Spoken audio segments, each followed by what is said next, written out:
నిన్న సుబ్రహ్మణ్య స్వామి షష్ఠి కదా! సుబ్రహ్మణ్య స్వామి పుట్టినరోజు. సరే ఇంకా 6 దీపాలైతే వెలిగిచ్చాలి పూజా రూమ్‌లో అనేసని, ఇంకైతే క్లీన్ చేసి నీట్‌గా అయితే చేయిచ్చేసాను ముందే.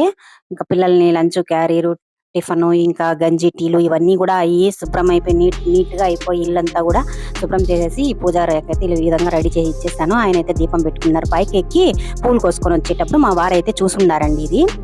చూడండి నాకే ఇట్లా తగులుతుందో ఏమో నాకే తెలీదు. సరే ఇంకా మీరు చేయొచ్చు కదండీ ఈ పని అంటే, నాకు తెలీదు నువ్వు పోయి చూసేసి రాబో పోయి పైన అని చెప్పన్నారు. ఇక్కడ చూస్తే ఏమైంది, ఇంకా ఇది నా కోసమే ఉంటాదో ఏమో ఈ పిల్లి తెలీదు నాకు. పిల్లులు పైన 4 అంతస్తుకి ఎత్తుకొని పోయి పెట్టుండదనమాట పందికొక్కుని చంపేసి.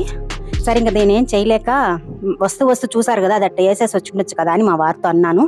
ఇంకా నాకు తెలీదు అవన్నీ, నువ్వు చేయబో పొయ్యి అని చెప్పేసి అరిచేశారనమాట. ఇంకా తప్పదు, నేను అలా అంటే మేమిద్దరం వాదించుకునే పని సరిపోయింది మాకు. నువ్వు ఎందుకు ఎత్తావు అని నేనంటే, నేను పూజ చేయాలి అని అన్నారు. సరే ఇంకా పూజ చేయాలంటే నేను వంట చేయాలి కదా, ఇవన్నీ నేను ఎట్లా చేసేది, నువ్వు వచ్చి చేసి ఉండొచ్చు కదా అని అంటే, ఇదే రచ్చ అనమాట మాకు తెల్లవారితో. ఆ పిల్లి వచ్చి మా ఇద్దరికి రచ్చబెట్టినట్టు అయింది.